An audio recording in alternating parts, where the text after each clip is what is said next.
Hey, this is Russ Payton with Role Playing Public Radio. This is RPPR Actual Play Public Access, Session 3 of the Escondido Mall / Zagreus investigation as the Latchkey kids, now adults.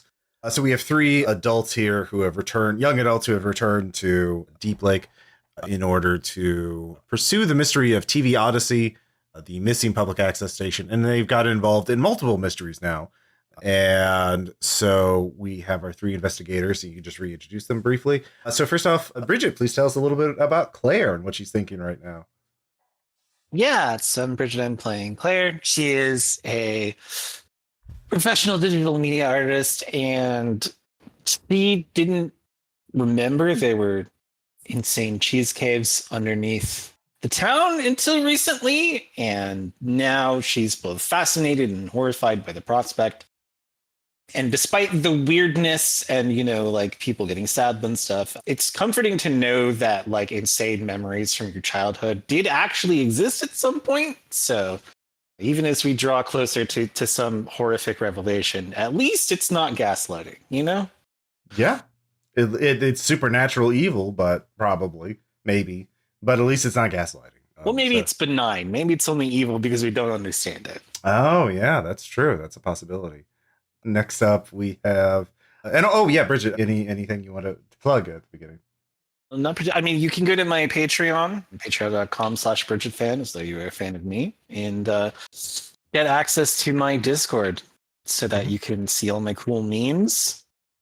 And people stream stuff there, like games and things like that. So, talk directly to me. Yeah. Which is more interesting than it sounds, I'm sure. Yeah. I hope so. Next up, we have Caleb. And your character. Please tell us a little bit about Shane and what Shane's thinking right now. Shane is a burgeoning horrible person. He might go either way. He might recover from high school debatery. He might be terminal. We'll see. He is being aided along by his wonderful roommates. I do want to say in the last session, I stabbed a monster with a commemorative Joe Lieberman pen, and then he died. So in like real life, so I have powers, and that's what I would like to plug. As soon as I realize how to like harness this, I will be offering it as a Patreon tier on Delta Green Dead channels, and you too can exploit my voodoo assassination abilities. But I'm still working. This is an election year too. Yeah. It's important. It's important for the country and for you. So follow me as a person on Delta Green Dead channels, where I kill people with my mind, and enjoy Shane Oaks for the remainder of this game. Yours is the killing word. Yeah.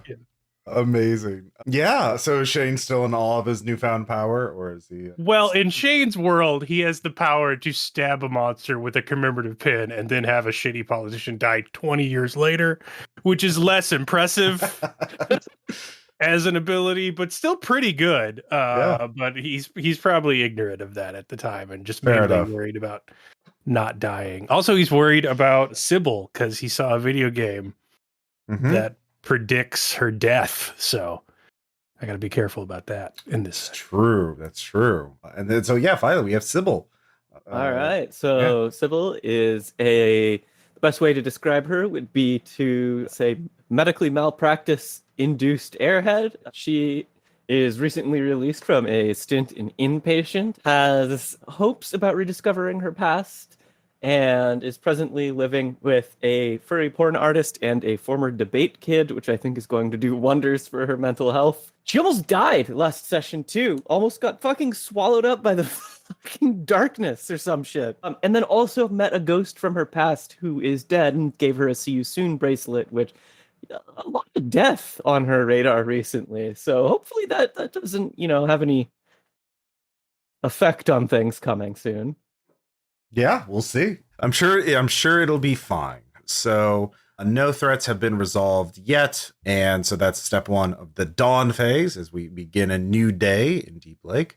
Answer dawn questions. So in the previous session, if you look at your character sheet, you have some dawn questions. If you answered them, you get an experience point for it. So that's how that works. And if you get enough, you get to gain an advancement. So let's see, Claire, did you answer yes to any of these questions? I think I went on my way to reconnect with Deep Lake because I harassed that kid whose name I don't even remember. Oh, right. Yeah. The one you met in line. Strider. We talked to Strider and about the good old days. I think that was pretty close. So were you vulnerable with someone? I don't know that it was really vulnerable. We talked about the past a little bit, but I don't think that counts. Okay. Very good. So that's 1 experience point. I know we didn't resolve. Did we resolve a mystery at all? I don't know. No, you've not. You've answered some questions, but you've not resolved a threat. The 2 threats right now are the Escondido Mall and Zagreus, the video game, which the cabinet has been relocated to the cheese tunnels below the town. Cheese tunnels. Thanks, Faye. Yeah. So you can. Which lead to our basement. Yeah. There's an entrance in your basement. So that was a choice you all made. That's a very good one. So yeah, you can pick 2 questions. They can be the same questions. They can be different questions. If you've marked the sandstone arch, the first key of desolation, you can select, did you receive a signal from the other side? Which is obviously meaning, something weird, spooky, unnatural happening to you. So Shane, did you answer any of your questions? I think I did both, or at least I marked I did. I delivered a chilling monologue about something that happened, and I think I shared a good memory. So, yeah, I think you did share. You all did remember about you waxed nostalgic about the mall, I believe, in order to recover a condition. So yeah, then you get 2 experience points, and then Cybelle. Yeah, so I did share a good memory, which was the thing about the little memory bracelets or the affirmation bracelets. Yeah. And I would Zagreus situation count as receiving a signal from the other side? Yeah, because I have marked the yay, so I get 2 experience. Yep, and very good. So let's see if you had any moves left to resolve. I don't think any of you did. Or if does anybody have an unresolved key prompt from any keys they turned on the character sheet? I think we did, but I'm just asking for. We did the Crimson King key, which was a custom one, and I think we resolved it. Yes, you did do that. Yeah. So yeah, I'm just making sure that nobody had any unresolved prompts to answer. So yeah, we can. I apparently can predict Cybile's death on a roll based. Yes, but I have a note of that. I don't know how it comes into play, but yeah. Let's see here. I don't remember when that happened. Yeah, it's when Cybelle got to the literal kill screen, I suppose. Oh yeah. That's right. I look at this is the this locked question is unlocked. Key mover. I think it's like when I'm about to take an action, I can get advantage or something. In a future scene, when another latchkey is getting ready to take an action that will require a die roll, you can warn them that Zagreus predicted their death if they take this action. They go through with the action anyway. You both mark XP. On the die roll, the miss result is replaced. You are killed. The keeper will describe how. So basically, Shane, you can activate that anytime Cybelle has to make a die roll.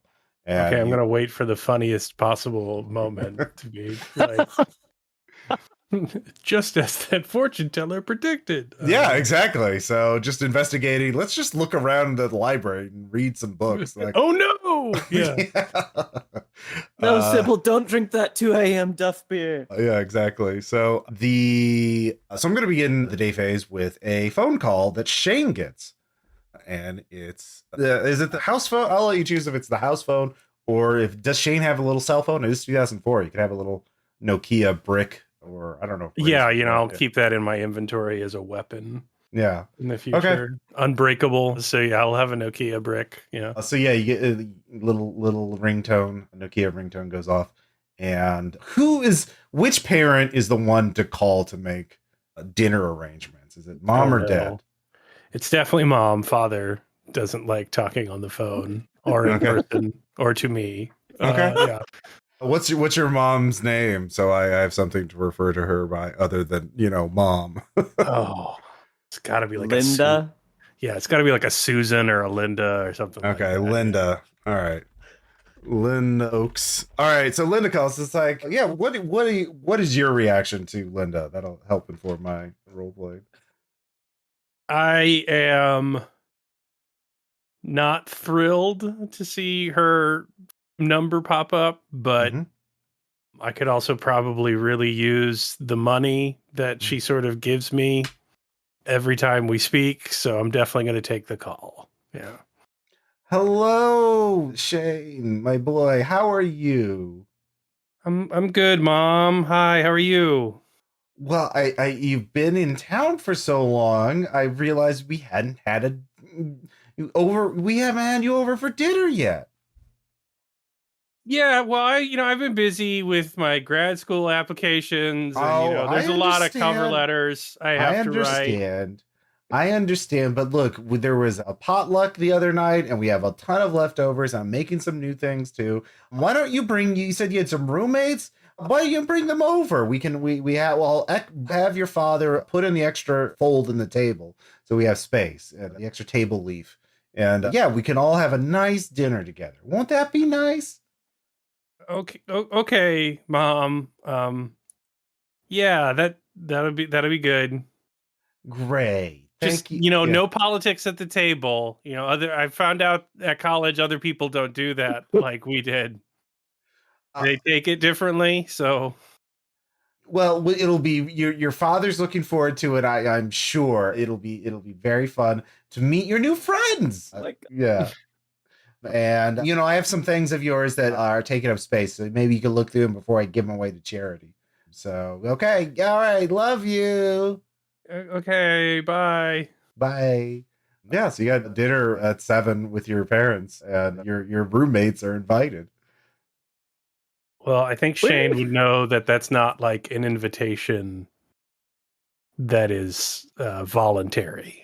I think it's pretty clear that if I want my monthly allowance, they're going to have to come. So I will go to wherever Cybelle and Claire are hanging out and try and break the news, I guess. Yeah, I'll say Cybelle and Claire, you're both in the kitchen. Yeah, I think yeah. Cybelle's taken to sleeping in the room farthest from the basement entrance, which is now the living room. So Cybelle overheard everything if that's where you were. Yeah, so Cybelle, you emerge from the couch. Claire, I get you could be maybe making coffee or getting a Red Bull or something. I don't know. Yeah, Red Bull didn't exist, did it? I thought Red Bull existed. Early adopter. I love it. Promo package. It was beta testing. Yeah.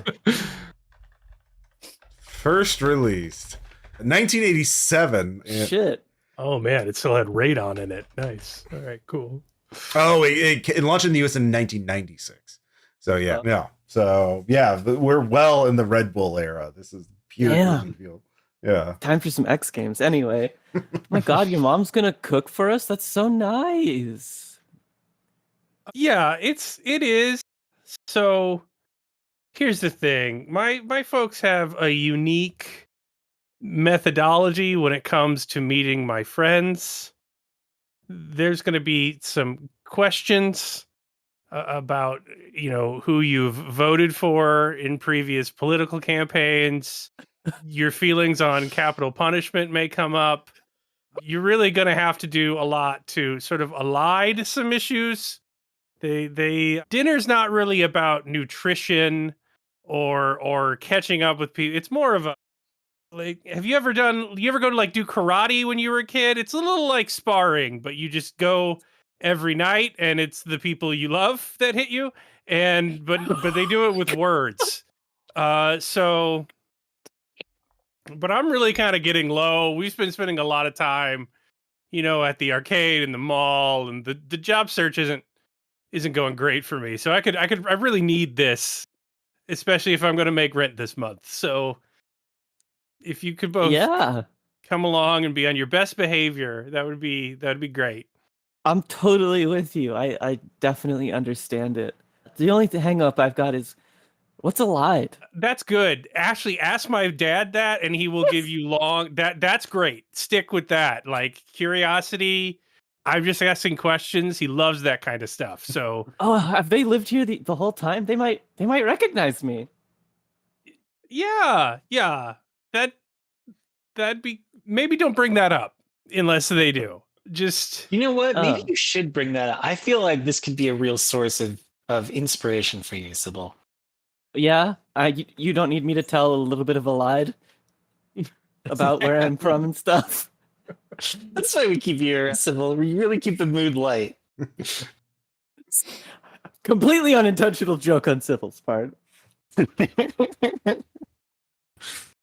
So yeah, so that you have dinner tonight with Shane's folks, and hey, it's a free meal at least, no matter what. And Well, yeah, Be free, but is it edible? That's the question. Like, are they going to serve us real food, or are they going to serve us like homegrown sourced like kale reduction? oh no, I would imagine them like big casserole, big steak, big. This is a potato. corn syrup family. Yeah, yeah, it's a corn syrup family. Like it's very much the bougiest, lower class bougie supermarket stuff you can get, above frozen food, but like This Caro just adds the right amount of sweetness to these sweet potatoes. yeah. Yeah. I'm gonna vomit. Yeah, they sound like monstrous middle class people, but they talk like Tories to pretend they have culture. Yeah. Oh, God. So the best of both worlds. Yeah, lots of meat and cheese and carbs. It's gonna be Applebee's, but you get into a long-winded conversation about tort reform. There you go. Yeah. Mm.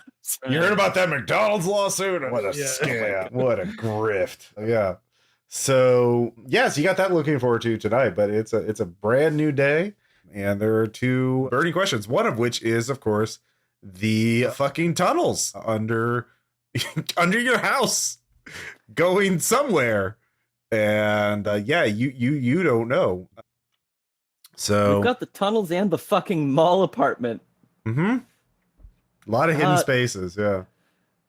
The tunnels feel like a whole thing. I don't know if Sybil presents to the group. I don't really know if I want to go into the tunnels today. Not really, in a tunneling kind of mood.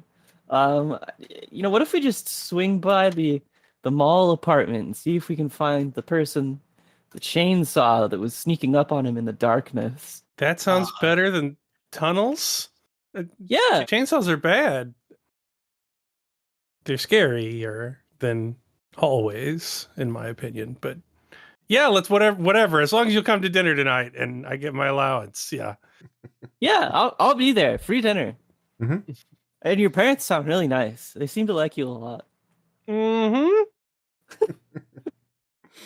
Okay, so you had yeah. Good. A stupid joke. Go ahead. Okay, so it sounds like all three of you want to go to the mall, unless Claire, you want to go off. The mall sounds great. Okay. You want to get out of the house. Torture people. Yeah.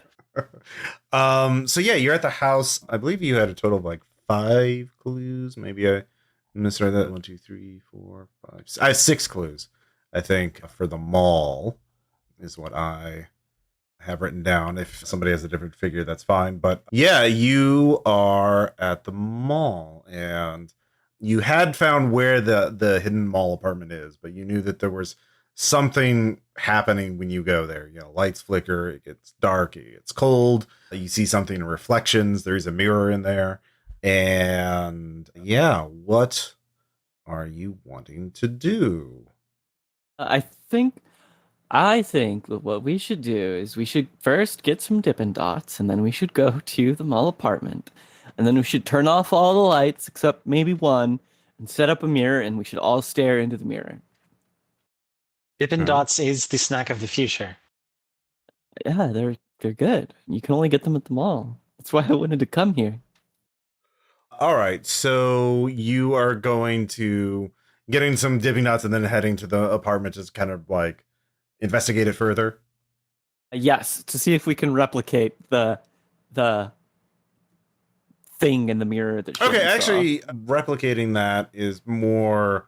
That's going to be a day move rather than a meddling move. That's going to be more trying to force the manifest thing. So yeah, that is going to be a die roll, Sybil. So that is also going to be sensitivity because you are messing with the unnatural. So yeah, that's what I put my point into. Yay! It's a 2d6, right? 2d6 plus your 2d6. This is right. Derived from Powered by the Apocalypse. Right. I remember now. So yeah, I'm looking at the reference sheet of basic moves. Yeah. Hold on, one of the dice went under the desk. I think I deserve an XP point for not saying the Dippin' Dots were the dark prophecy of doom, as was my full body urge to do. Well, I mean, you can't. Sybil's about to I make the roll. didn't do it, and I deserve points for that.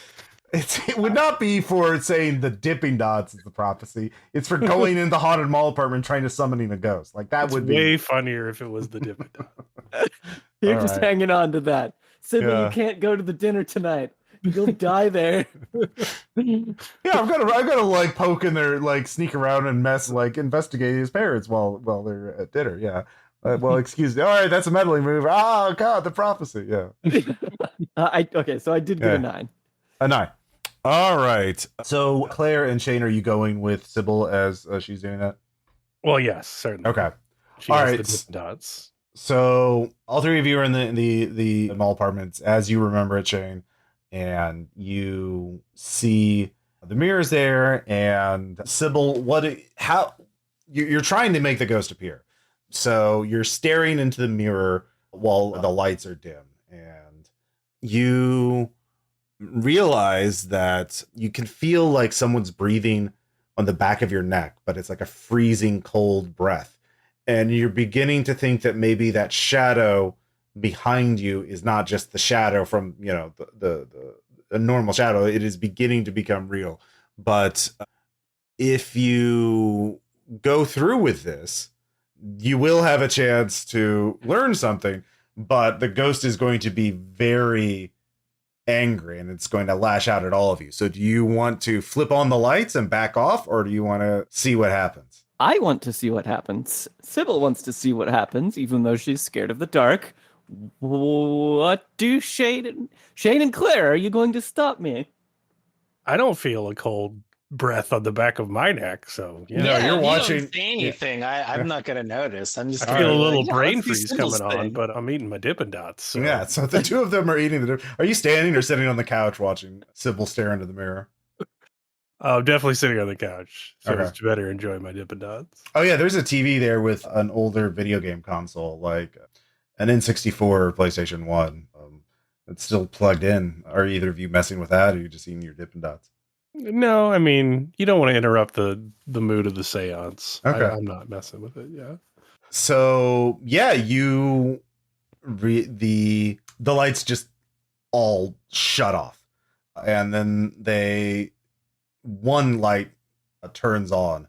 Well, then you realize it's not an actual one of the light fixtures. There is a blue light in the middle of the room, and there is like a black human-shaped void in this blue light, and it is reaching out, and all of you see the same figure, but it's reaching at you. So you think it's reaching at you, Shane, and Claire, and Sybil.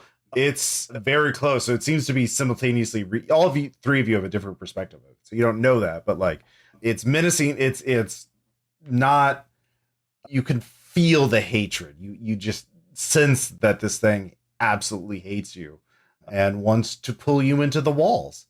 So yeah, this is going to be another day move for all of you to, and Sybil, first you can roll a meddling move with sensitivity to understand something about the true nature of this. Yeah, absolutely. I want to try to do that. Mhm. Meddling the move with sensitivity. Yep. It's just a type. There's not like specific actions I have to name ahead of time, right? This is like what you realize by summoning the ghost. Yeah. 7? 7. All right. There's either with the clue itself or complication encounter. Well, that's perfect. So yeah, you're definitely getting targeted as well. So yeah, you do. Let's see here. So you get a flashback. You have a memory, but it's not yours. You realize you see it's at night in this hallway in this room, but it's changed. It's different. There's like a ritual writing, and there's a group of men, some of which you recognize as business owners of the mall or people associated with the mall. And you're looking at all of them, and one of them reaches up and puts a brick on the wall, partially covering your view. They're interring you in the walls. And yeah, that's so you get a clue. But the complication is all of you are under threat. This thing is wanting to, well, it's wanting to kill you. And so how Shane, yeah, how do you each describe your reaction and how you respond to this ghostly creature reaching out to you, and that'll determine what attribute you use for your day move to, not die. So Shane. I would like to yelp heroically and throw my Dippin' as I run for the door. Yeah. So that would probably be vitality, as you're just, yeah, you can do that. Claire. I fight it. I mean, I always fight everything, right? Like we got attacked by a mugger. I don't know. I do some kind of aggressive action at it. That would be sensitivity.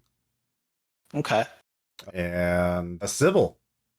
Can I bargain with the ghost? Can I plead? Yeah, that will also be sensitivity. So each of you roll. Yeah. Okay. There's nothing like fate points we can spend to like boost a roll, right? It's just if you fail. Oh, no, you're corner of the house. You can use an item and you get to roll 3d6 and pick the 2. Okay. Well, I don't think Sudafed would have much effect on a ghost, and I already used that. Well, so yeah, if you already used it, you can only use it once. Yeah.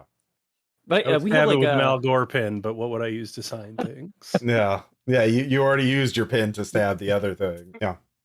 We have multiple things in our corner of the house, right? Like you should. Yeah. Yeah. All right. Cool. Then I think just you get 3, I think, items in the corner of your house. Okay. Yeah. I'm gonna let Claire go first. Okay. Go ahead and roll. And then I get an 11 minus 1. So, all right, so a 10. Yep. You just respond with pure will, and your strength of presence is enough. Your strength of will is enough to keep it at bay. Its hands cannot reach you. You realize it is not a physical thing, but it can't, as long as you are not afraid of it, as you resist it, it cannot touch you.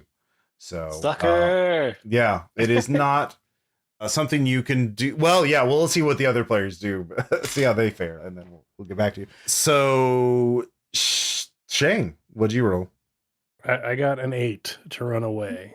But in like a manly way. Yeah. All right. You can get away. You will get a condition, though, if you choose to go with this. And that condition will be like a sprained ankle as you lurch away, you twist your ankle, and so that'll be sore later on, but you'll have a condition from it. So, yeah. But you'll get out of the room. You'll be no longer in danger. All right. So Shane bolts heroically. It's all right. We knew what happened. Was the ghost affected by my Dippin' Dots? You did not see they disappeared into the void. The fire and forget weapon. Actually, yeah, they disappear into the void. They don't hit the wall behind it. It just is sucked into the void. So that's weird. And then Cybelle, what'd you get on your roll? All right, so I am going to use my melody charm. I'm going to clasp it very tightly and remember that my melody is always kind, even to her rival Kuromi, who, despite their evil appearance, is given, what's it called? My melody assumes the best for them. So Cybelle will say, "Please wait, we want to help you." And I'll roll another dice because I only have 2d6. Don't tell anybody. That is a 13. Oh damn! All right, you do what you intend to. Or you hold steady. Describe what it looks like. And actually, Claire, you should have gotten the same thing because you got a 10 as well. But nice. Cybelle falls to her knees and has like the My Melody charm clasped between her hands like you would a rosary, and is pleading and says, "I'm sympathetic. I see what they did to you. They did some sort of fucked up business ritual to you, and they put you in the mall to secure profits or something.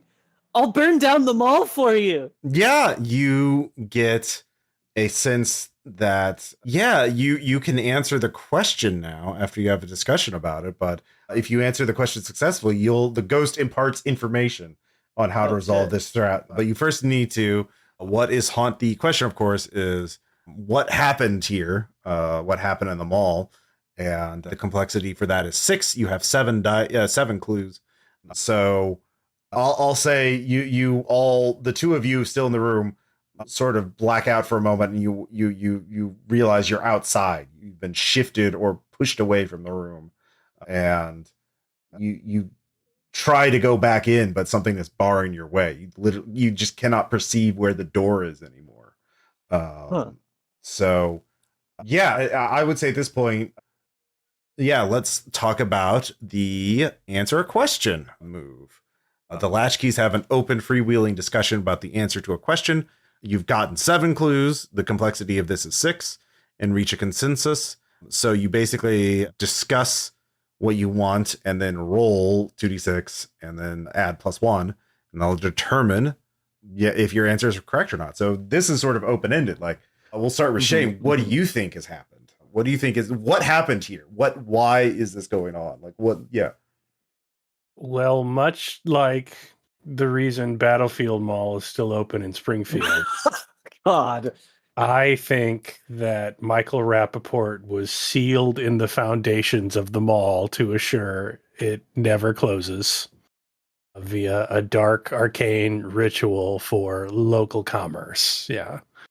And his apartment and Ghost is, maybe he got the apartment specifically as like a trick by the dark wizards trying to ensure the mall's health, because it wouldn't work unless he considered it a home. So he was tricked into squatting there until he established residency, and then they sort of blood sacrificed him to the foundations for the health of Forever 21 and Aeropostale. Yeah. All right, Claire, what is your theory, or do you have anything to add to that? I have no idea. I think the mall is on like some kind of like ley line, and so like it's just like sucking like energy of things to here, because like it seems like everything there's like a spiral in towards the center of the mall.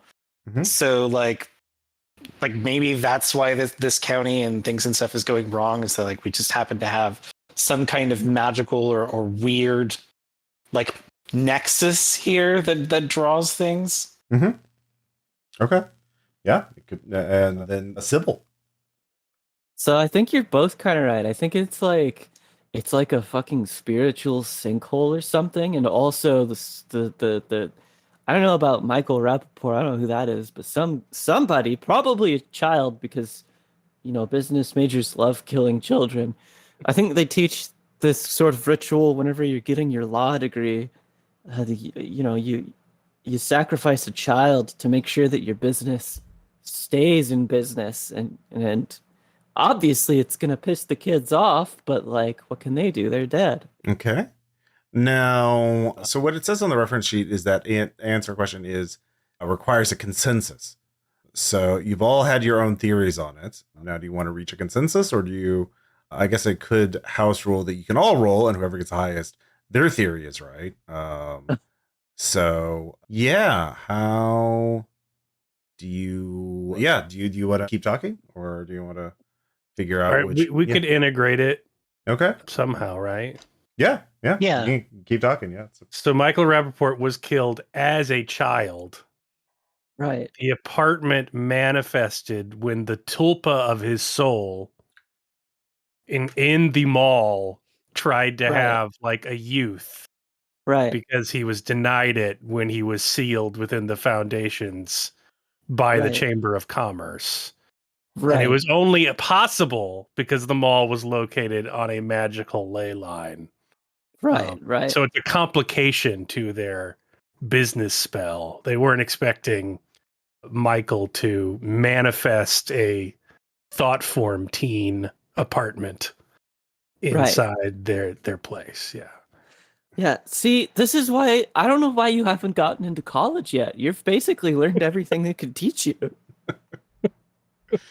Yeah, excellent. So now you've reached a consensus. Who wants to roll? It would be 2d6 + 1. It definitely shouldn't be me. Okay. It will be completely wrong.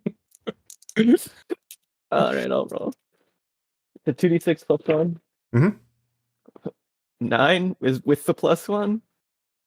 Yeah, with the +1 or so the With final the result? +1. Okay, so the answer is correct, and an opportunity can be pursued, but there is an unwelcome complication to the answer. Pursuing the opportunity will be more dangerous.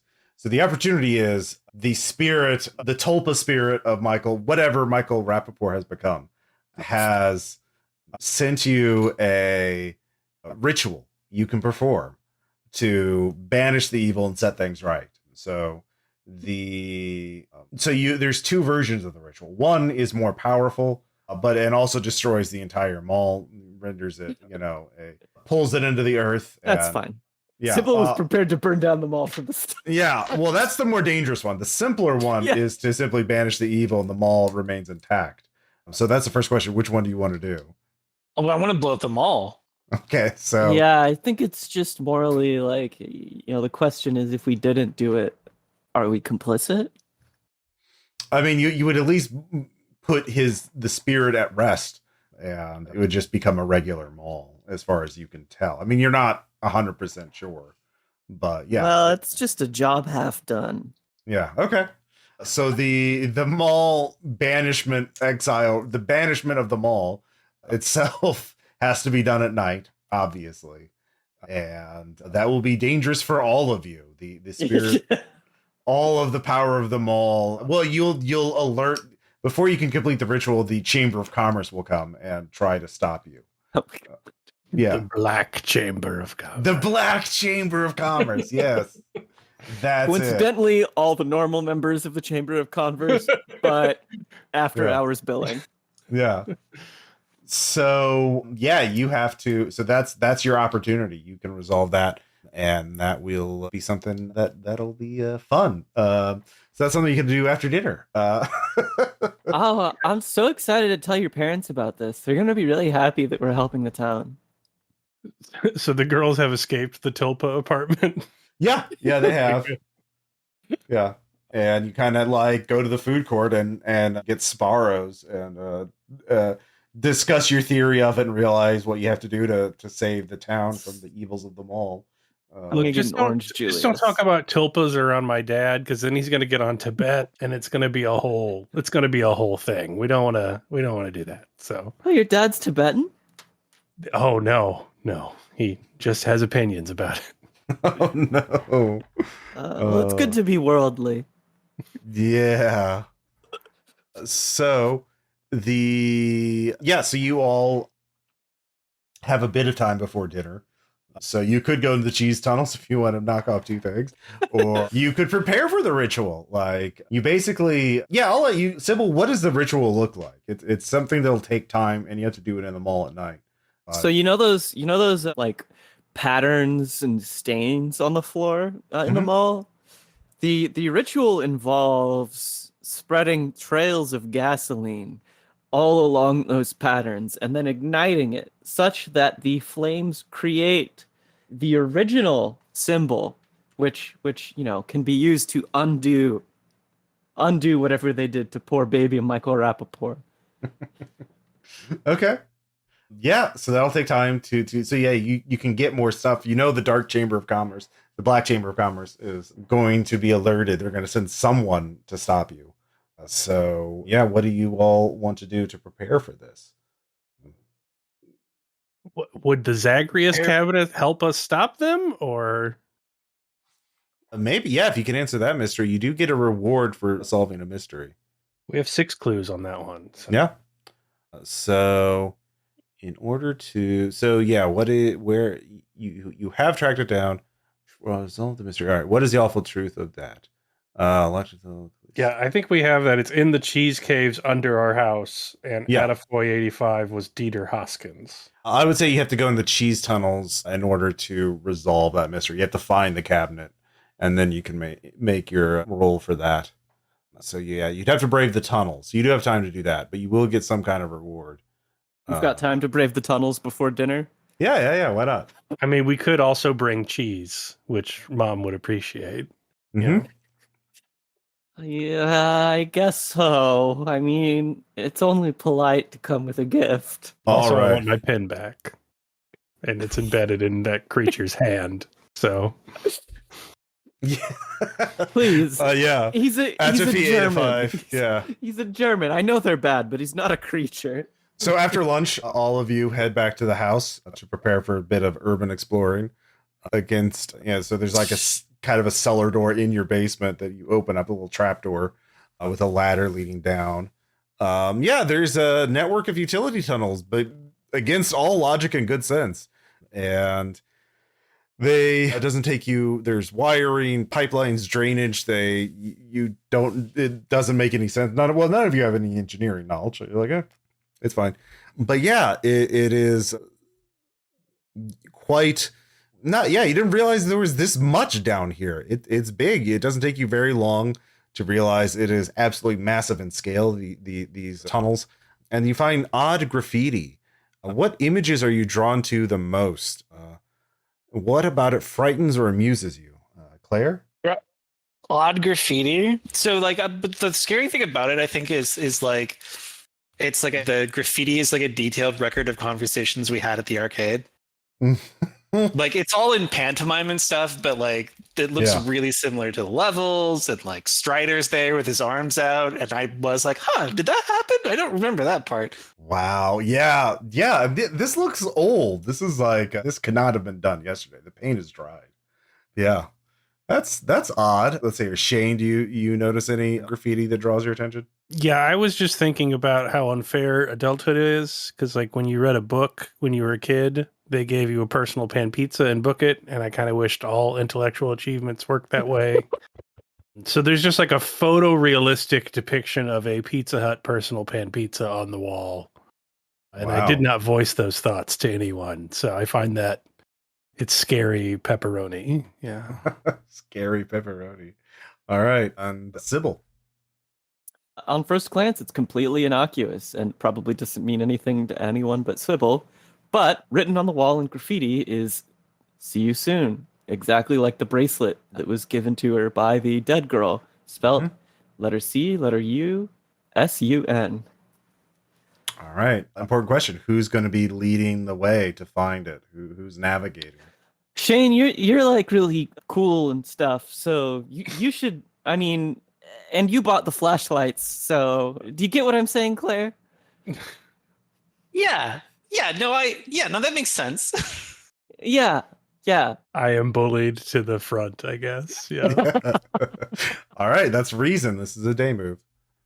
Hey, I'm good at that. Mm-hmm. Gonna debate the tunnels.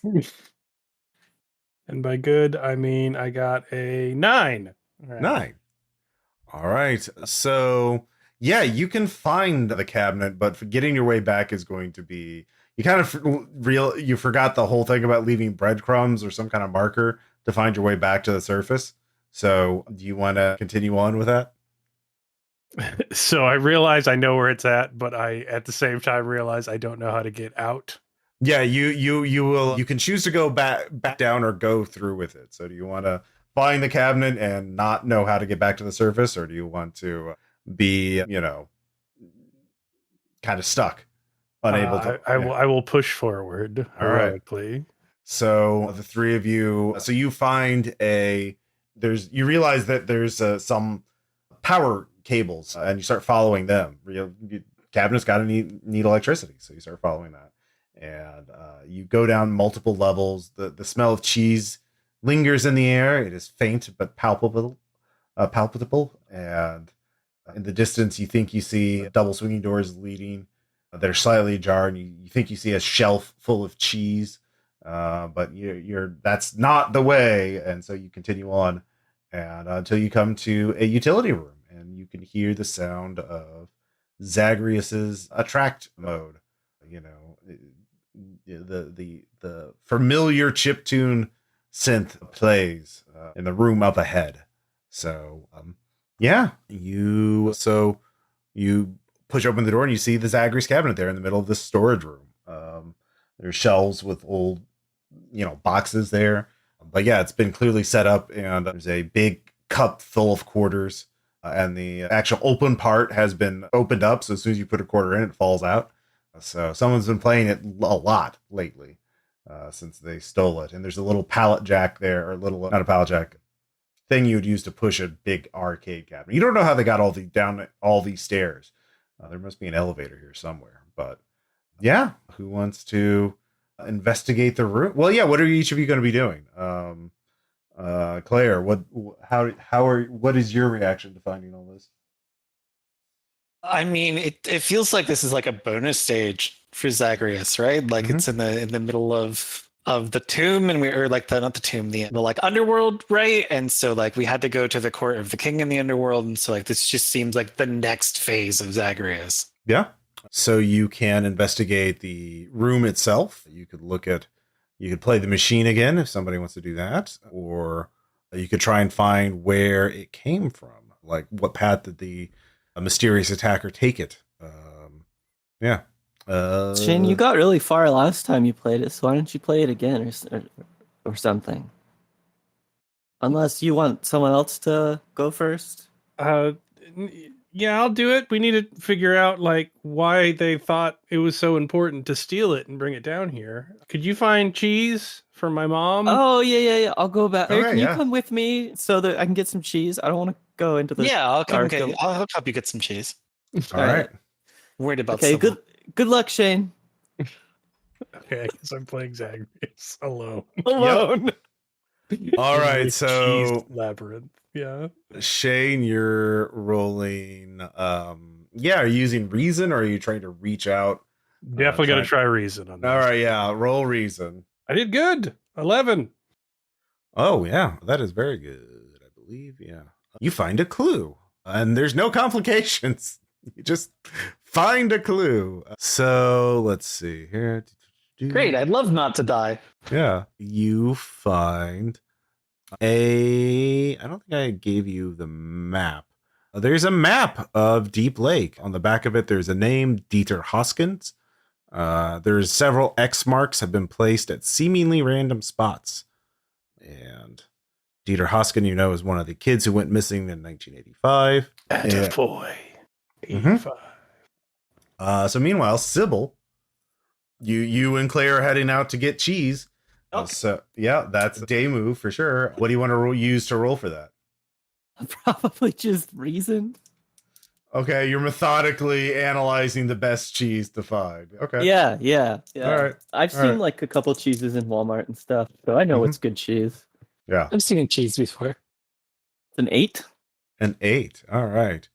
So you can find the cheese. You see it up on the top. There's a lot of this cheese has gone bad. It is like, just looks like, well, there's like on the lower ones, it looks like rats have gotten to it or cockroaches. There's droppings on it.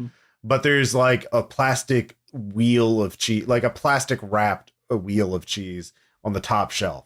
So with an 8, you could definitely get it, but it is going to be you will cut your hand on it. So it's risky because the shelving is jagged. So yeah, you want to get it and Obviously. All right. So you get it, and as you're reaching for it, your hand snags, or your sleeve snags on a part of the metal shelf sticking out, and you cut your arm on it. So you have a condition, cut arm. Yeah, but you have a big plastic wrapped wheel of cheese. This is like a Skyrim kind of like hell yeah wheel of cheese. It looks like the good stuff. And yeah, so but yeah, the two of you come back and you are able to. Dang, so that's a nice. Hang on, are you bleeding? Oh yeah, that's okay though. But I got the big cheese about it. Yeah, great, good cheese. Here, do you got something for your? Because that looks really not great. Is it? Oh yeah, that's bleeding a lot. Yeah. Hey Shane, sorry, but can we go to Walmart before we go to your parents' house? This is my only sweatshirt, and I don't want to bleed all over your parents' kitchen or wherever you eat. Yeah, that's good. How's Our the town's gaming? inside the game? Oh, The sick! whole thing. So can we solve the Zagreus mystery too? Well, yeah, it's the same. We have mechanic. 7 clues. So You do have 7 clues. The complexity is 6. And you have done the secret levels. So what is the awful truth of the Zagreus disappearances? And yeah, have a discussion about it. And for consensus. Yeah. I think I just remembered that Dieter Hoskins' two gay dads are on the Chamber of Commerce, both of them. Converse. Sorry. And I think that the Zagreus cabinet, well, first off, the whole thing with them all got me thinking. What if Michael Rappaport wasn't the only attempt at ensuring the fiscal, bounty of Deep Lake? What if Zagreus was another attempt? Maybe a failed attempt too. Okay. So I build off that. Maybe it's like, maybe the video game was supposed to be a machine for prophecy, but like instead of predicting the NASDAQ, it did like lame Greek prophecy stuff like my own death and, things that are not easily fiduciaried. So it works, but in a dark, scary way. Yeah. Okay.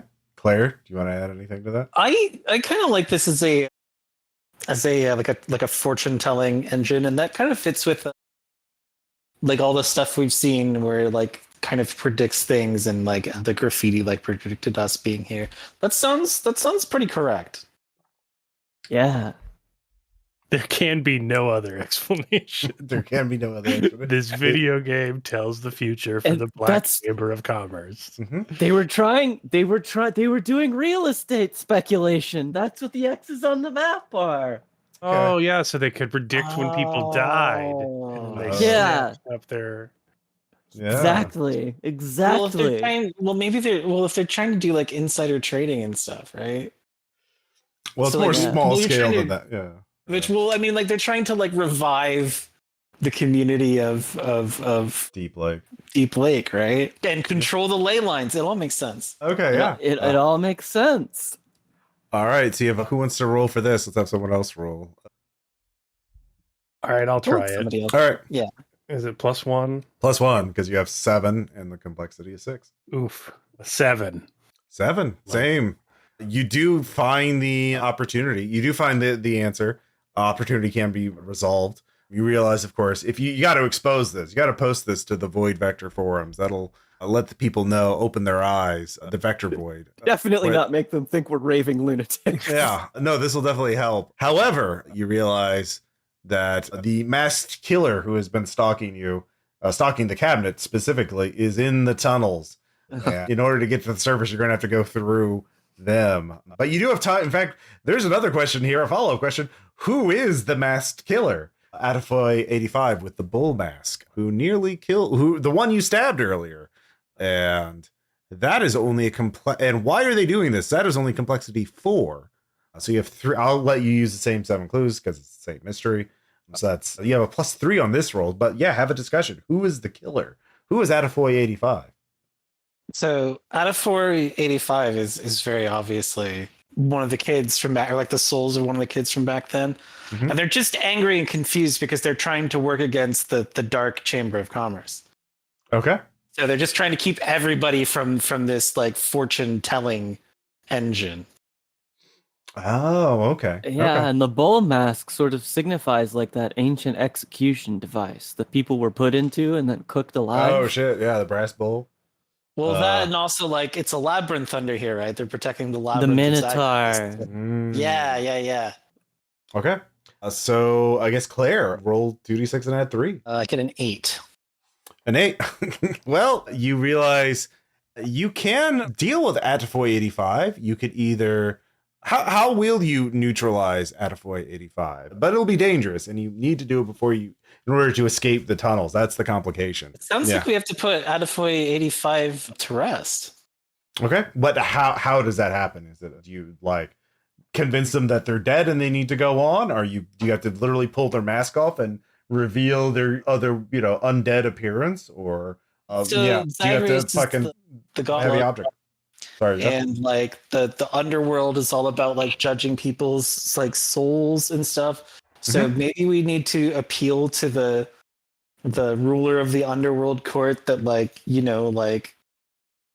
to destroy the Zagreus machine and finally put, because clearly we can't destroy it, it teleports around. We need to appeal to the Lord of the Underworld to destroy the Zagreus machine and put Atafoy 85's soul to rest. Okay. We have to play the game to its bloody completion. All right. There's an even another secret level. And so one of you has to play, and the other two of you have to keep Attaboy 85 from killing the player. So this is going to be a day move for all of you in order to mitigate this risk. Yeah. I'm bleeding, so maybe I should be the one to play so that I can like use my blood as part of the sacrifice. Yeah, that makes sense. Okay, yeah. Smear some blood on the video game console. Yeah. Why not? We've all been there. Yeah. So meanwhile, Claire and Shane, you hear footsteps in the hallway outside, and you see Attaboy 85. They Shane, what are they holding right now? What weapon? Something nasty, but Oh man, what is the weapon wielded by? A commemorative Al Gore lecture. Man, I don't know. Oh, jeez. I could just let's see here. Could just Maybe be they like have a cheese wheel, like in a net that they're just sort of swinging around their head, like a Dark Souls enemy. I don't know. know. What about a Mezzaluna? You know what? There was a fucking samurai sword in the video game shop that was raided that he stole it from. Of course there was. He took the replica mall ninja katana from the store, and he's wielding that at you. So yeah, Shane and Claire, you got to keep the killer from getting to Cybelle. So while Sybil's playing the game, so vitality obviously would be good. You could use presence to talk them down. You could use sensitivity, but yeah, you each have to make a roll. So, or yeah, reason to set up a trap or something. Yeah. Can I use my special player move? Which one is that? What Nintendo don't? Where I can take 12 plus on a roll as long as I do it really, really cool. Yeah, you can. Once per session. So what do I have in all right, so I got the mall keys, right? Oh. So I have all the mall keys up in my fists like it's gonna be an impromptu brass knuckle, right? Mhm. And so clearly Attaboy 85 has the katana from the shop. So the only thing he's going to respect, right, is a one-on-one duel, right? That's gonna bring him back to his senses long enough to be like, you know, all right, yeah. this is okay. So I'm cherry blossom scuffling into with this him. basement. Yeah. All right. You know, so we're yeah. like staring each other down. It's a face. Yeah, so you succeed because you got a 12 plus. You do what you intend to. So yeah, you can describe what it looks like. This duel of fate. So Yeah, so like we face off, and like, you know, he's got a sword, but like, you know, doesn't actually know any sword moves though. It's just really sharp and scary. But like, you know, Claire has had a little bit of self-defense training, so it looks incredibly pathetic in like from like a movie standpoint. You know, it's not like there's a lot of like shuffling and growling and like holding each other's arm to kind of try and keep the sword away, and she's just like punching him repeatedly in the stomach, but like as a ghost, like this is not as efficacious as against a real person. All right, But it so let's go. works. He Yeah, has enough time to play it's the working game. for now. You're definitely holding him at bay. So Cybelle, go ahead and roll sensitivity. All right. And that is, if I fail, I just die, right? Yes, in this case, yes. Okay. So But you I'm gonna have turn a keys, yeah. key. Yeah. Yeah. So this death is, you feel the blood from your cut starts like the flow, the cabinet just starts draining you dry. Like wires from the cabinet reach out, latch into your veins, and you just get you lightheaded, and then you pass out. And when Claire and Shane are looking at the killer, and they don't look at you, when they turn back, you're just gone. There's a pool of blood at the base of the cabinet. So Jesus Christ. yeah, that's what happens if you fail a roll. But you have a key, so that doesn't happen. What key do you turn? All right. I'm going to. How bleak do I want to be? I think I'm just going to turn the Fathomless Well. I'm not going to inflict anything too bleak. We're having a fun time right now. All right. Do I need to do anything for the Fathomless Well, or is that just Your reason is reduced by 1, and your sensitivity is increased by 1. That's it. Sure is. You don't have to. You are more attuned to the supernatural. Yeah. Yes. So yeah, you feel that creeping up on you, but you fight through it somehow. So Shane, Claire's fighting this killer to a standstill, but he's weakened. You don't have to roll for this, but you realize that you need to grab it, like, or what do you do? What is the coup de grace that Shane delivers to this undead killer? I will flip my NYU law hoodie over his eyes. All right. So blinded by the hoodie, Claire, you can grab the mask off and he just disappears. You briefly see an instance of an undead horror, but it's not really good enough for you to get a look at it. And the Zagreus machine just like bricks itself. You just smell smoldering plastic and smoke comes out from the cabinet. You've beaten it. You've ended it. It is no longer, you have undone the evil permeating that. And the lights, and there's a previously hidden elevator dings open. So yeah, you can escape. So all of you get back to the surface. You were I take the cup of quarters. Oh, you do get a reward too. So let's see here. Yeah, you can take, each of you can get a reward. Well, yeah, you get the arcade token, Shane. So if you are ever forced to mark the pure white signal, you may instead use this item to continue, as long as it isn't already marked. Afterwards, remove the item from your corner of the house. So that's a special item. Yeah, and I'll just post that. There's also another item one of you can claim, the bull mask. You could add that to your corner of the house, probably Claire as a trophy. Furry artist. Yeah. And let's see here. You could have a memento. So Cybelle, you could find the unit at the Me and My self-storage. You find the little key and it's prepaid for another 6 months. So the rest of that. So you could have that as an item in the corner house, or the city tunnels become a recurring location. And you can gain extra clues when you use the meddling move when you explore the tunnels for hidden access points. So yeah, what interests you the most? I think I'll go with tunnels, since we can get extra clues from there. All right, that's a recurring location. You can it's your little private shortcut through the city. Lots of cool things in the tunnels. Yeah. Can I say where the elevator to the surface sets us? Sure. It's not too far from the arcade, but yeah. Okay. So it comes up under the floor in the bathroom of Strider's apartment. All right. Is Strider there? Yeah, of course he's there. Okay, yeah. So you go over and Strider's like, what? Just in the shower, and then just the tile snaps, and there's just an elevator there now. Oh my god! What the hell? What the hell, Claire? What's going on? Am I still bleeding profusely? Hey man, do you have a first aid kit? Yeah. Yeah, I got it in my zombie apocalypse go bag. Yeah, the zombie survival guide. Yeah, he has some band-aids. All right, so we're gonna clean up as best as we can, Cybelle. I'm counting the quarters, guys. There's like $12 in here. I needed to do laundry real bad. And so Strider is highly confused, but he's trying to be cool for Claire. I leave him a little tip, Yeah. There's just 50 cents right Here you go, slugger. Yeah, okay, well, it's not my fault. It was already like this. Hopefully the landlord doesn't get angry. I hate moving. Got to put everything back in the van again. God damn it.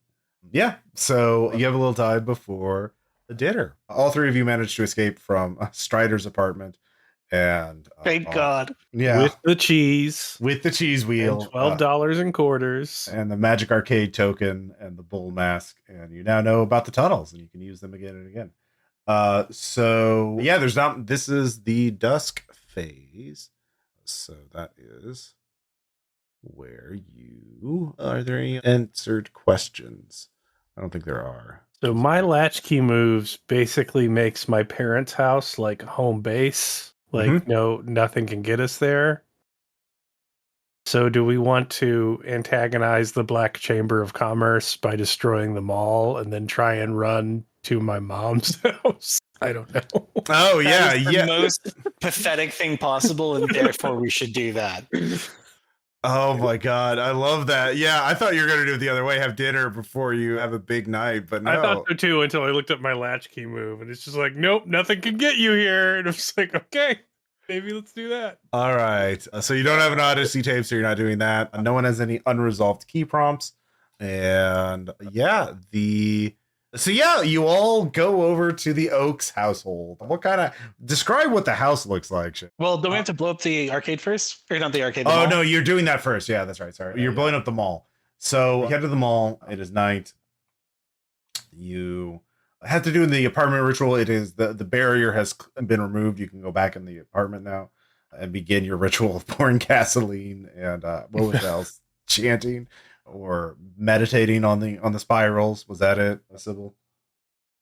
It was pouring the gasoline along the patterns on the floor. Okay. There's definitely skater kids at the mall this time of night, so they so very this is confused by what we're doing. we're now at night. Things are more dangerous.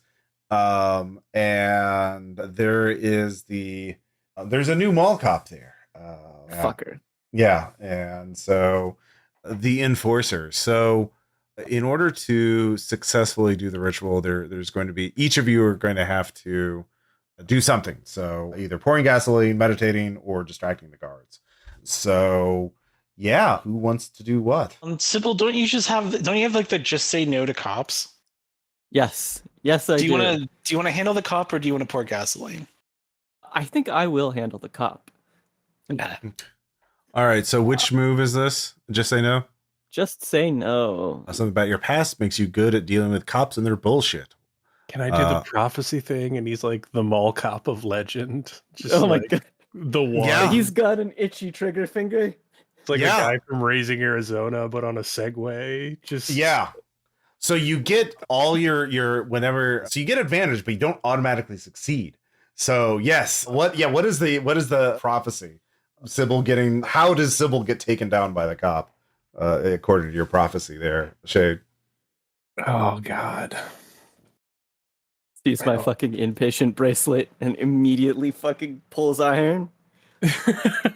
You know what? I have an idea. He's armed. Damn. No, you see you what you saw in the video game cabinet was Cybelle being chased by the cop, and she trips and falls into the fountain, and the cop or this guard trips, but his taser goes into the fountain. And that's what you saw, a horrible electrocution by taser or stun gun, malfunctioning stun gun. So I guess I'm busy pouring gasoline, and then I look up and see Cybelle engaging with the Dark Rider, aka a guy with way too many shit on his shitty belt and like ticket pad. And they go, no, as it is written. So you have advantage on this roll, so you get to roll 3 dice and keep the highest 2. But if you fail this roll, you will die unless you turn a key in the way that Shane described. But if you do this, you both get an experience. So of course I'm doing this. So Cybelle, describe your approach to distracting this new enforcer, this mall enforcer. So I think Cybelle's going to play the I'm lost card. It's going to be like, hey, excuse me. Just kind of call out to the guy, wave, walk up. Okay. Oh, God. At what point should I roll? I'm just going to roll now. Let's get this out of the way. It would definitely be presence. And you get advantage, right? Yeah, because of her ability. But yeah. I get advantage, so... Yeah, your presence did go by 1. Well, your presence did go by 1. Is that your adjusted? I thought my sensitivity went up. Your reason was reduced by 1. Yeah, not your presence. Presence is unaffected. So yeah. So your highest, your final roll is a 7. No. I said if I get a 7 on this D6, then I'll succeed. Mm-hmm. Oh. So that's I fail with advantage. Oh, okay. 2 1s and a 3. Oh yeah. Oh no! I didn't want to kill you, Faye. So you can turn a key. Yeah. I think I'm gonna turn a key. I'm gonna turn the key of the child. I'm going to Mhm. turn a flashback to the moment when I realized childhood wasn't forever. And specifically, it's walking up to this cop, and it's just like this very sudden fucking like she's been hit with a car. A mental flashback. The first time that Cybelle was arrested, and rather than let off with a harsh scolding, was sent to juvie for a while. So I will Mhm. mark this. So the way it works is when you turn the key, you don't have to do the flashback right away. We can do that later, but Yeah, that's fine I'll to just- do it now. Yeah. All right, Yeah. all right. I'll just we can do the flashback later then. Yeah. So I turn the key. Do I succeed? Right? You If I succeed. all Yeah. right. And you succeed fully on the night move. That's like rolling a 10. You do what you intend or hold steady. So basically, in the alternate version where you failed, yeah, the enforcer looks at you. He's like, I can't let you do this. I know. And he starts chasing you. You start running, but the floor has just been mopped, and you slip. And as the mall enforcer is holding the stun gun out, ready to zap you as soon as he gets up to you, you fall. You slide, fall into the fountain. He slides and falls, but he stops himself. His stun gun goes flying, and the kids and the teenagers in this part of the mall will be talking about this to therapists for the rest of their lives. As the sound and the smells, sights haunt them till their dying days. But that doesn't happen. Instead, the something about you, even though he was told to be suspicious of people like you, it triggers something in him, and he decides you need help, and he's going to lead. Cybelle just kind of looks like that. Yeah. Hey, so I was in the bathroom and ladies' problems or whatever, and when I came out, all the lights were off. And what happened? Did the mall close already? Yeah. So he guides you away, giving who's going to be pouring the gasoline. I'll pour the gasoline All because right. I want this to be like the Delta Green game where we had to force Ross to have introspection. I think that should be Shane's meditative No. penance. Anything but that. All right. So this is definitely a night move. So what do you want to roll for that? Probably Reason? Yeah. Sure, I guess. To, yeah, do this composure. while Yeah. he's going, oh, well, that's easy. I get an 11. All right. Yeah, you do what you intend to. You hold steady. Describe what it looks like. Yeah, so like with trying to ignore the kerfuffle with the guard and like the kids and stuff, just Claire is just trying to follow the insane water drip patterns on the floor and pour gasoline along all the curbs and think, I'm going to be guilty of an extreme amount of property damage. Is this cool? Is this bad? I don't know. Yeah, this is the kind of thing you would go to jail for many years if you get caught doing. But you hold your shit together and you just look like you belong. And it's not very poppy. There's very few people here this time. And also, they're all watching Cybelle talk loudly about being afraid and like, doing a very damsel in distress routine for this mall enforcer who is, really happy to help for some reason. So, but you saturate the mall in the proper areas with gas. So the last step is meditating and focusing upon it, I believe. Shane. Great man for this job. Yeah. So you need to attune yourself to the unnatural and let them know that they will be cleansed. So how does this look for Shane? Like what? Meditation? Well, like you're focusing your will to let them know that you're burning them all to release them, to free them. Yeah. You could be talking too. You could just be like, either way it's sensitivity, right? But it's like you're trying to communicate to the dead that like this is going to happen. You're freeing them. So yeah, you can do this in the mall apartment too. So you can raise your Yeah, voice. I will sit like I've seen people sit when they meditated on TV. And then I guess like I'm whispering to myself, resolved, your spirit should go to the afterworld. That is amazing. That's perfect. Yeah, roll sensitivity.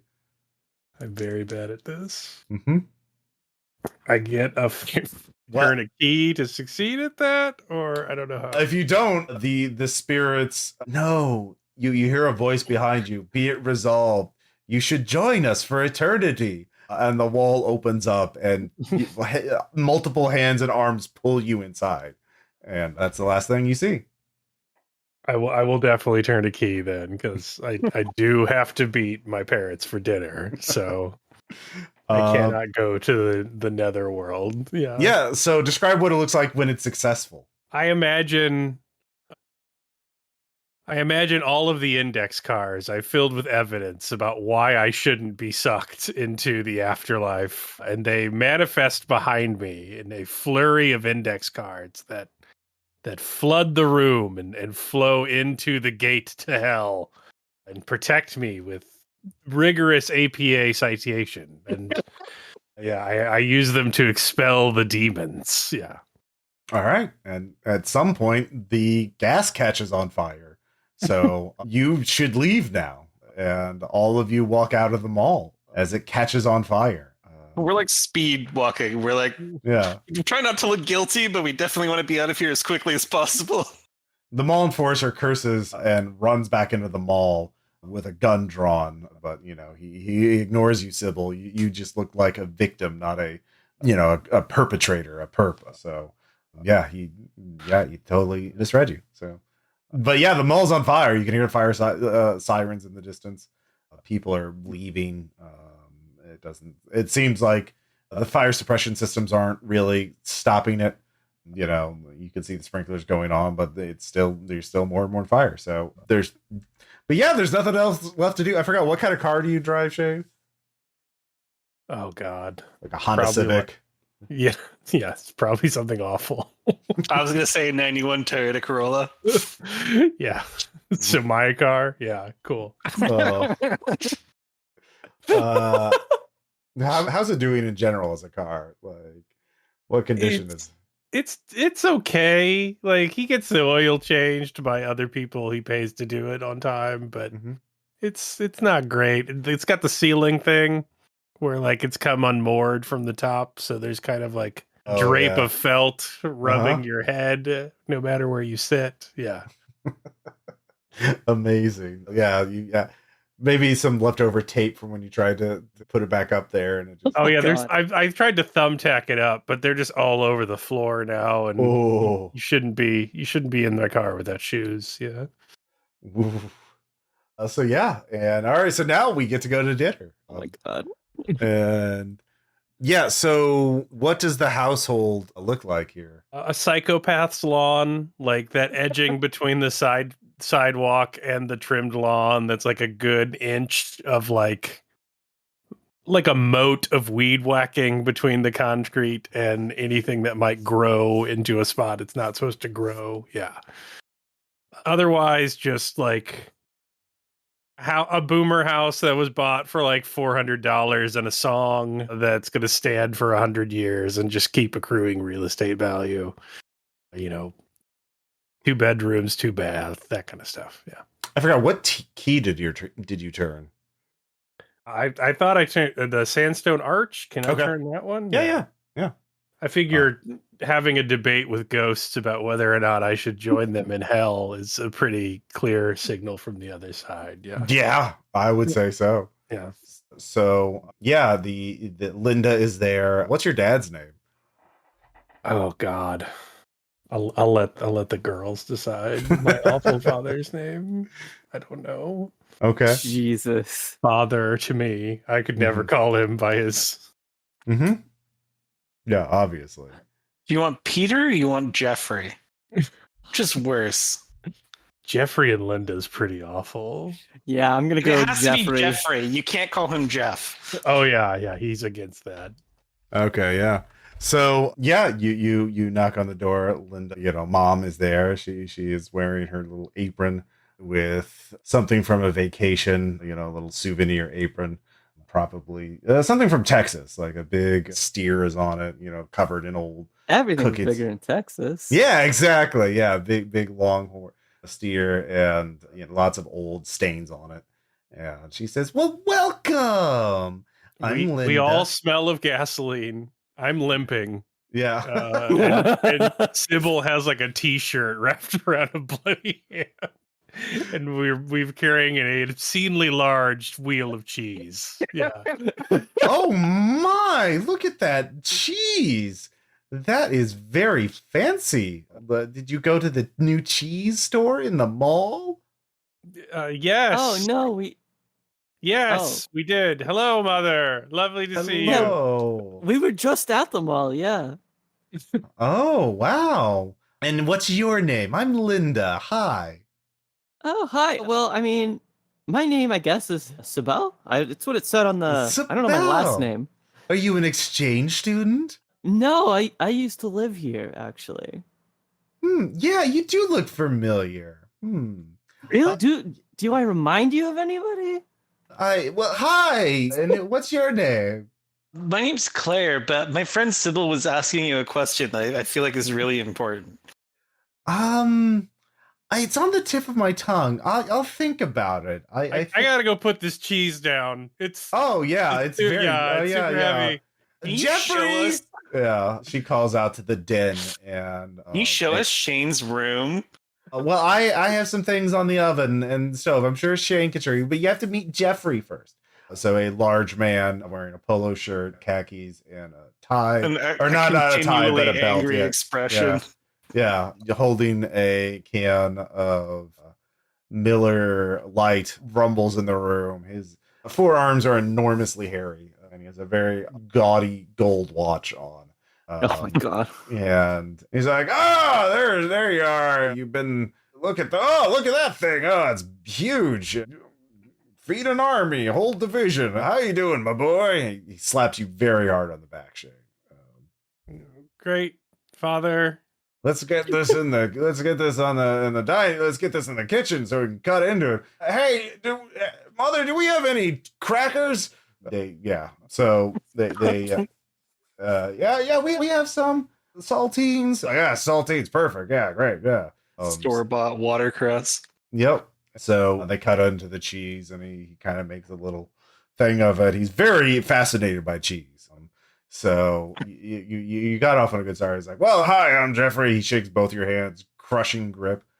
He's like, "Oh, what's you got a little boo boo there? What's your name again?"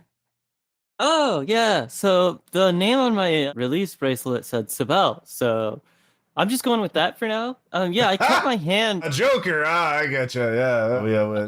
Good to have a little funny girl on the team. Right. He slaps Shane on the shoulder. And you, after your father, Jeffrey, has partaken of the cheese, he's like, "Well, dinner will be ready in like 10-15 minutes. I'm going to finish. I got a Matlock to watch. I got to finish the episode, and we'll sit down." So, you have a little bit of time before dinner starts. Your mom is finishing up with all the dishes and reheating things and all that kind of stuff. And your father's drinking beer, and you could show your friends the room if you want. I don't think I want to see all of your debate club trophies. Yeah, I want to see your trophies. I show them in deep shame. Yeah. Oh my god, you've won so many trophies. You're like really good at debating. Is this the first time a girl has been in your room? I mean, I was gonna ask too. Oh my god. Wait, yeah. You used to have a girlfriend, right? But you don't anymore? I think fondly of my picture of Mackenzie and I in front of the. Oh my god. Is that picture still up? Is that hanging in your room? It's in my corner of the house. Yeah. I didn't figure out a way I could throw it at a Minotaur monster and get a bonus. Oh yeah. So let's see here. Yeah, so you're using the move there, and they're always glad you came. Any rolls with action, they help you with, are made at advantage. Additionally, if you're in immediate danger, you can make it to their house. You're safe at least until the next morning. Yeah, the Black Chamber of Commerce is not going to hunt you. They have no power here. They have no power. It's like sanctuary. Yeah, there's a mall maintenance van that trolls the neighborhood. But yeah, so. I just imagine like a bunch of black robed figures like pressing up against the lawn, like there's an invisible wall. Yeah, you can peek out the window and there's somebody in black robes like looking at your car on the street, like peering in, like This is a yeah. tax-paying, red-voting household. They Yeah. they are allied.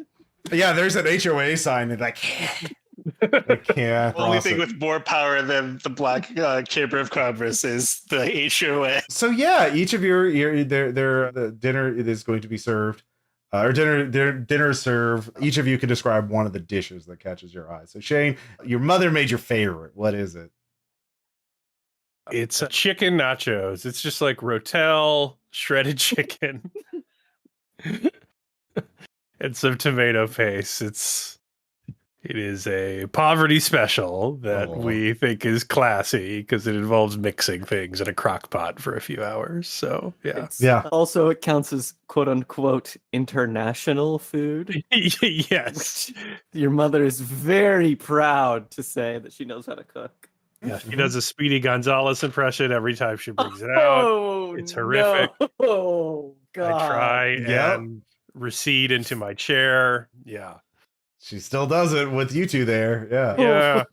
It's truly miserable. Yeah. Yeah, at this point, you can see the watch is an obvious fake Rolex he must have bought from a gas station somewhere, but he's, and yeah, Claire, what's a dish that catches your eye? Like, they seem like the kind of people who like always want to reuse things. And so like, even though we're eating nachos, which is already a chip dip food, there's also a chip dip. It is made by combining Hormel chili with bricks of cream cheese and just melting that all together. She says it's, quote, real good. It's an entirely chip-based menu, it seems like. Well, they didn't know about your friends. They wanted to make sure they had something that they could eat. It's the fancy stuff. Yeah. Then, yeah, Cybelle, what is something that catches your eye? The canned cranberry sauce that they uncan at the table. I think Cybelle is just fucking fascinated by the shape and color and the way the light passes through this fucking obelisk of syrup. That's just good. I'm eating that enthusiastically. Shane doesn't even realize he should be ashamed about this. He's on his second can. I think the thing that'll stick with Cybelle the most is not any of those things, but rather the sound it makes when it leaves the can. Like this, as it emerges intact, in keeping the shape of the can. This gelatinous sauce. Yeah. Personally attacked by that one. Yeah, my favorite part is for keen listeners at home, you'll realize that we're not just coming up with these things at random. No, yeah, nostalgia is a double-edged sword, man. It fucking is. It cuts deep. Yeah. So this is a good time to have some flashbacks. So yeah, well, Cybelle, that flashback, do you want to elaborate a little more about that when you realize your childhood? Yeah. The sound of the cranberry sauce being fucking skinned out of its container just makes it all explode back into her brain.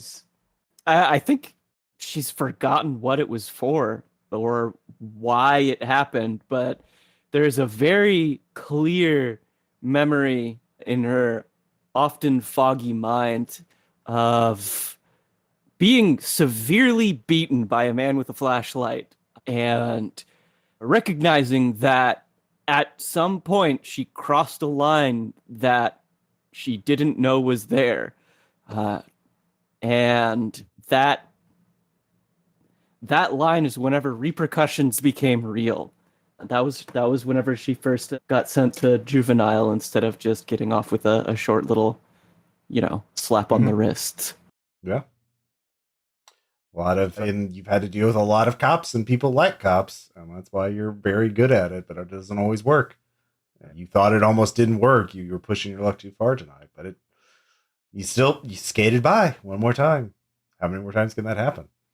So yeah, Cybelle probably gets a little distant or looks a little, lost in thought at the dinner table, but Jeffrey's voice, looks at you, Claire. So Claire, I hear my boy here says you're an artist. Like you make money doing that? Yeah, I make quite a bit of money. I mean, enough to pay my rent. Well, that's something. A lot of these artistic types can't do that, so you got that over them. So what kind of art is it? I guess businesses need logos and slogans and things like that. Yeah, it's art for discerning patrons. Yeah. Oh, okay. Kind of that hoity-toity stuff, huh? Yeah, it's fancy. Figure drawing, that kind of. Yeah. I got some. What's those cousins, Sarah and that salesman guy. What? Calvin.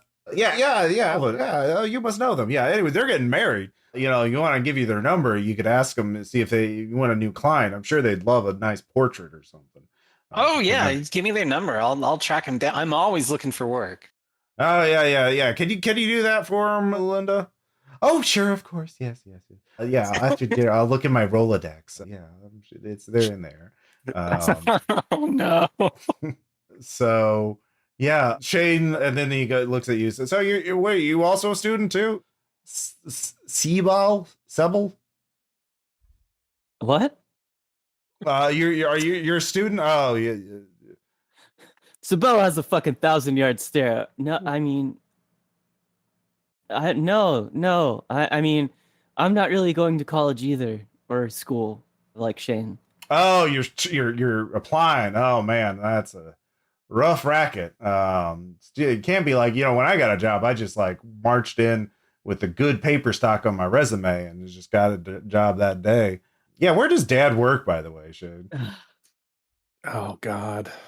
The Solo Cup Factory. I was gonna say the factory. Yeah. This is every man can get a job. You just go down to the factory. Go down to the factory. You start sweeping up, and then they realize you got gumption. Mm-hmm. They need gumption. They give you a 30-year salary job with a full pension. Yeah. So, yeah, it's a different game these days. I guess ever since, we had to start competing internationally more with them. And, don't get me started on the Japanese. Yeah. So, yeah. Any lingering? Yeah, I'll just have you sort of your lasting impression of this dinner. So, Shane, what's your lasting impression of the dinner? I look outside the bay window at the robed creatures trying to break our circle of power and long to join them. Yeah. Sort of wistfully looking at the Black Chamber of Commerce and the relief they could provide me, and think about it. You got deeply. Mom's favorite dish, and she passes you, a bunch of bills at some point. So you got rent for next month. Only the money in the cranberry sauce keeps me from tipping over the edge. All right. Claire, what's your lasting impression of the dinner? This whole time, I've been avoiding the food. I'm eating the dinner rolls because they're store-bought, but not dipping them in anything or putting anything on them.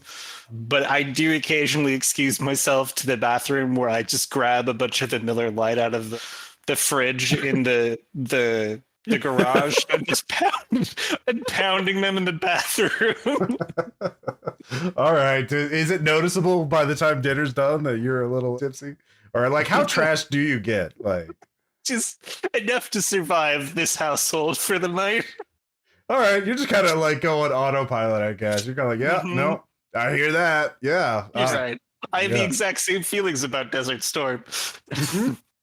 God. Oh, it's the war on terror now. He has lots of questions for you on Iraq, and Afghanistan. Yeah, Fox News is all the rage. They just got cable. So then, Cybelle, what's your lasting impression of the dinner?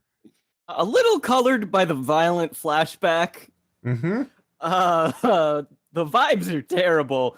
Cybelle's in a constant state of confusion because Jeffrey seems to insinuate something completely different every time Cybelle says something. Mostly she's just I don't really know that I like this. I want to leave. So, but eventually dinner ends. The robed creatures withdraw. It's well, it's getting late. We got, we got a guest room along too. We can get the cot out. Y'all get sleep here if you want. If you don't want to drive on back this late, it's 9:30. Thank God Father used all those salt on the slugs, accidentally inscribing a magic circle to protect. Oh shit! That's what he did. Oh, it is so salted. Yeah, it is. So in some way, the vibes of this house are immaculate. They're just absolutely, a sanctuary. But yeah, your Linda gives you all a Tupperware thing with something in there, some sort of sauce or chip or shredded chicken dish for you. It's oh, you look so thin. Here, have some more. We have so many leftovers.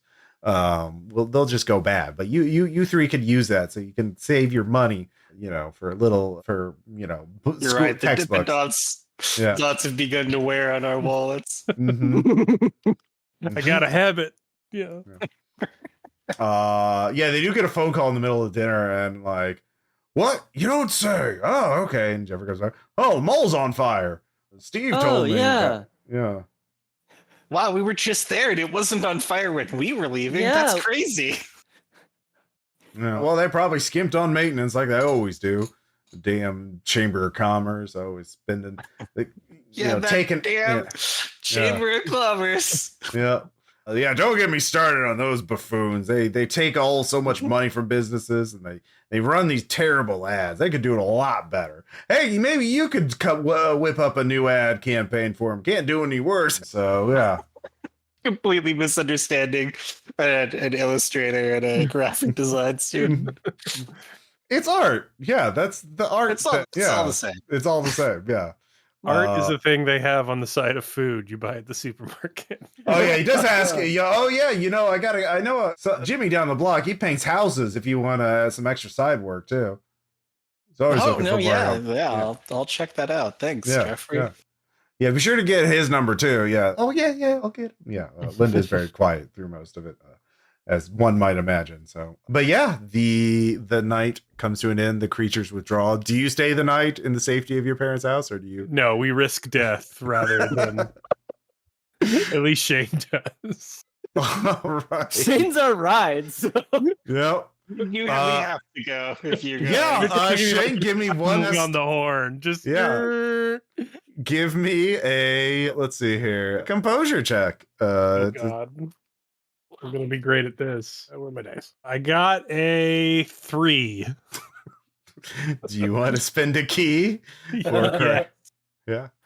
All right. So when you fail, that means there is a robed figure in the road and it has an axe and it throws it through the windshield. You swerve out of the way. You crash into a pole, several blocks away. And then they're just on the car pulling you all out and dragging you into the darkness. That probably would be bad. So yeah, what key do you want to turn for that? Can I turn a key of the child, or does it have to be a key of desolation? No, it can be either one. I will flash back to a moment when I realized my parents were imperfect. Okay, yeah. Like a few minutes ago in my short-term memory. They didn't specify what type of memory it was. Yeah. Yeah. I mean, technically true. Probably when you were a kid, you probably realized this way before this, given how much you dreaded this dinner. Yeah, I was thinking about what he was talking about the first Iraq war with my debate partner who I had a crush on, and she talked to me again, and I just had a deep flashback of that. Yeah. Oof. All right, yeah. But a flat circle. You dodge the figure in the road, and you get back to your house and lock the doors. And they don't find you. They don't know they were on foot, and by the time they get to their van, you're gone. So they know you're in the town somewhere, but they don't know where yet. And so you're able to survive to another day. But yeah, and when you get back in the morning, there is a new TV Odyssey tape on the doorstep. Because that would be, let's see, the reward for this. I would just give you a tape, and it could be mementos from that. So yeah, if this was an ongoing campaign where we just keep doing this, I just keep introducing mysteries and you'd solve them until you got through all 10 tapes. And then you could resolve the mystery of what happened to the TV station and what is the ultimate mystery of Deep Lake. But yeah, that's a lot of sessions. So I just wanted to get a sample of this. So yeah, before we end the episode, we could just talk about the game itself. Kale, what are your thoughts on public access? Yeah, I think all these, are they called like Powered by Brindlewood or Brindlewood?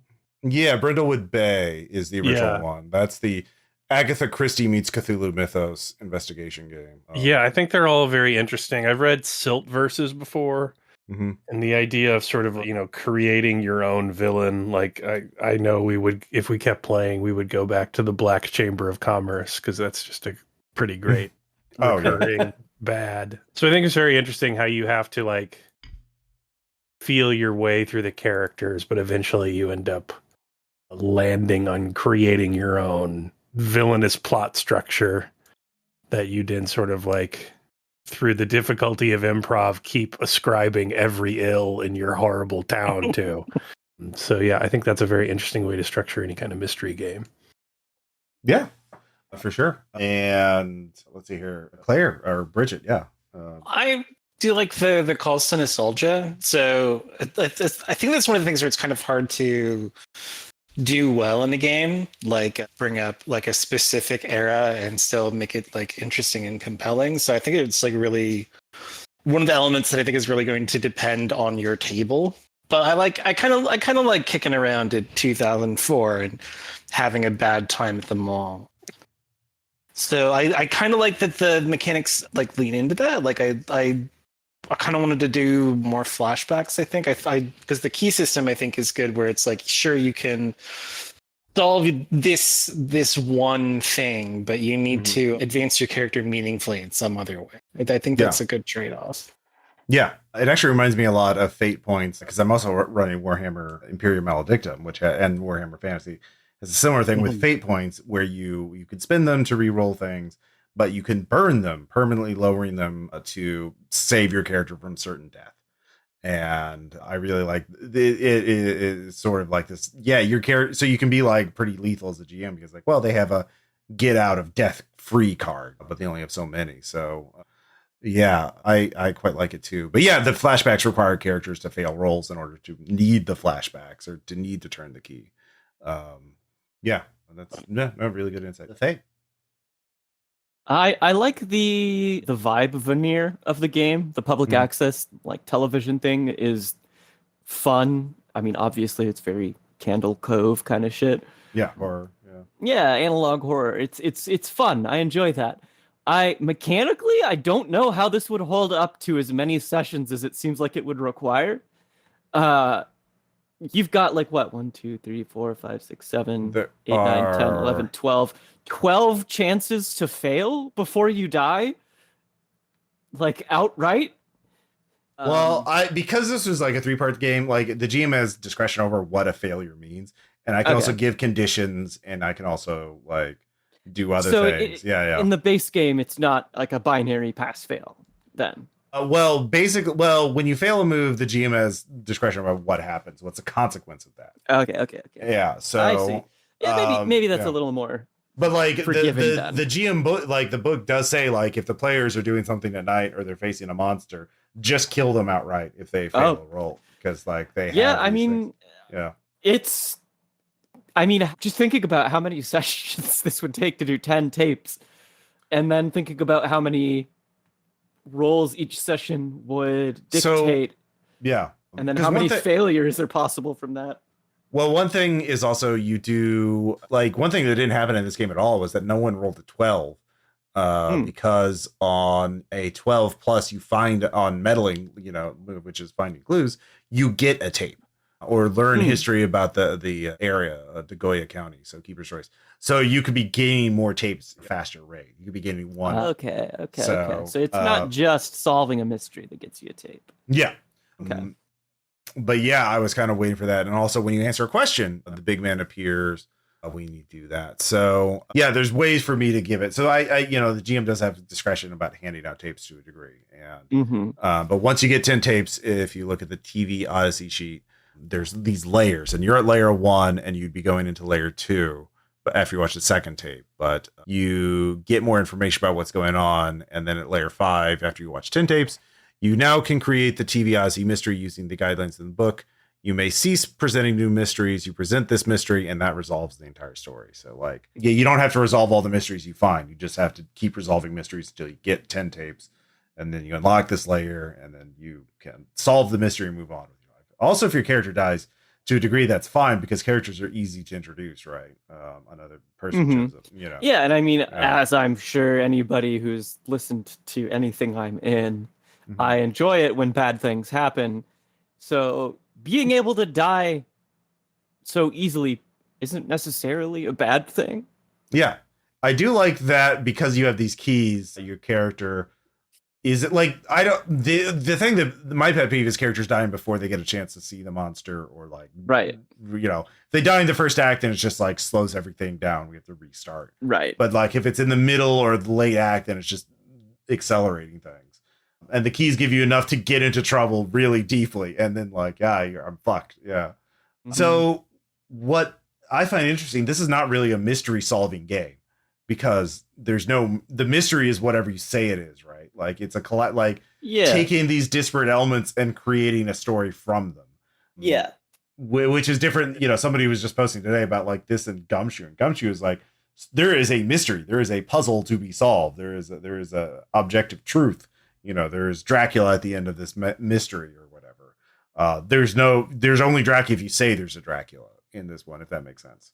So yeah, it's really interesting. And it's for like telling stories and being horror, but not like if figuring out like clues and interpreting them, actual mystery solving. If there's like, we totally got it wrong and we failed and we got the wrong guy. Like that's not a thing. You're telling me that the Black Chamber of Commerce is staffed by Draculas? Well, I mean, it could be. Your next That's what mystery. I'm taking away from this. I mean, they're bloodsuckers, all of them. Yeah, they could be vampires. Yeah, I did modify this a little bit. It's also my other point is like I modified the starting mystery is the house on Escondido Street, which is a haunted house, a suburban house, and I turned it into a shopping mall, and I had to change like all the clues to do that and change some other things. But even that I could tell like I couldn't really change anything else. This is not just a RPG. This is a campaign structure for an RPG, and you can only do this in this area, in this thing. You can't do any other type of game with this particular RPG. Yeah. Like you have to write it specifically. You can't write anything for it. It's done. Like it's a thing. Yeah. So I like that in a lot of ways, but yeah, it's kind of limiting too, because it's like, well, I can't use this for one shots, can I? Like you have. Yeah, it's on rails. Yeah. Which is kind of weird for a collaborative storytelling thing, but like, yeah, they're going for a specific. God, fuck, what's the word? They're going for a specific aesthetic, yeah. Yeah. Yeah. No, and I appreciate it, because I can tell like if everyone really, pays into it or like really, really hooks into it, then like you could really have amazing payoffs. If, after 5 sessions, we get to reveal who the Black Chamber of Commerce is, and then like we get to fucking deal with that shit, and we get to reveal new mysteries. Like there's a lot of really good tools for setting up and have setups and payoffs, right? Foreshadow things and then have it revealed and have it all make sense. So you could do like a very satisfying narrative, like replicating like Gravity Falls or something like that through this campaign. But yeah, it's requires a lot of setup. But yeah, anyways, very cool game. So yeah, I'll have links in the show notes to Bridget's and Caleb's, Patreons.